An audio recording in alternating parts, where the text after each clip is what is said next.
For those of you that like learning a little more about the town that you're in, I'm in the original Alice Springs, and behind me is the telegraph station. This location was scouted in 1871. Before they arrived, it had just rained and this was full of water.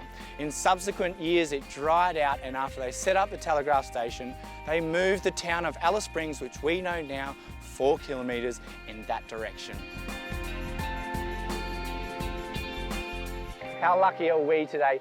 Not only are we in the most gorgeous setting in Australia, if I don't say so myself, I'm with Bob Taylor, who runs sunset tours out of Alice Springs, and he's about to show all of us his famous steamed pudding.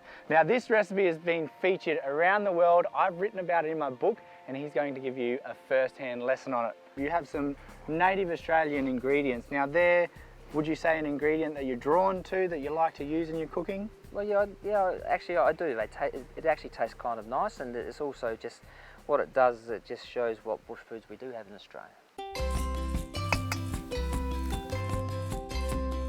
So I reckon that's about 100 grams of cream, sugar and butter? I reckon so, that's right. So pudding, Bob, does it hold a close spot to your heart, or you just find that it's a good dish to whip up and everyone's satisfied with it? With my business, RT Tours Australia, I do the outback dinners and I do lunches, and I take people also on camping trips. We want to try and keep it authentic outback.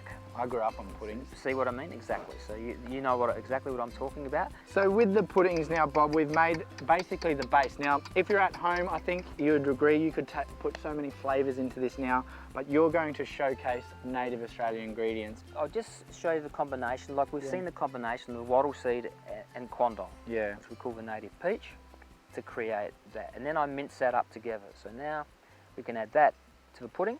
That's the flavour right there. That's the flavour right there. Okay, so put it in like that. Then you just kind of run it through like so. Well, one, you don't want to overwork the flour to activate the gluten, and you sort of want to ripple that lovely bush spice mix that you put through, so you're getting chunks of it when you eat it. This is what you do. So now, we've got to put this in a water bath. All in the water bath. So now this goes onto the fire. How long? About 20 minutes? Lynton, what I normally do is I also make sure I can smell it as well. So about 20 minutes, and normally about, I'd have to say to be precise, probably about 22 minutes. There you go. We're going to get these onto the fire for about 22 minutes, and in the meantime we're going to have a chat to Bob and learn all about RT Tours.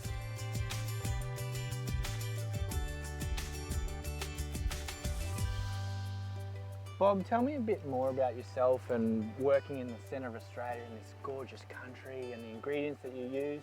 Working in Central Australia is absolutely fantastic. I'm of the Arran descent here in Central Australia, so I incorporate my business, with food, country and culture. And how did you start incorporating the wonderful ingredients of Australia in your cooking? A lot of us chefs who started with bush foods had no idea how to use it. So a bit of trial and error. Would you recommend to anyone at home looking to get into native Australian food, just taste it, try it, incorporate it into food? Lynton, that's the most important thing. Bush foods are not like picking an orange and eating a whole orange. They're like a herb and a spice, so they're more of a kind of add to thing rather than kind of an incorporate as a bulk. Another guarded secret from Bob Taylor. I've tried so hard to get your filling for these puddings. I've written about it, I've tested them, it's never the same. And you know what though, I can start smelling that coming through from the fire. I reckon they're about ready. I can't wait to dig in these. Look at them, they're golden brown on the top. They look spectacular. The smell, you can smell that wattle seed coming out. That sort of smells like hazelnut, doesn't it? They're nice and warm. Actually, that's right actually. I've never thought of it like that, but it does smell like a hazelnut. This has possibly been one of the best experiences I've ever had, Bob. Sitting with you in the Red Centre, enjoying a dish that everyone knows so well, but you've put this lovely twist on it with native Australian ingredients.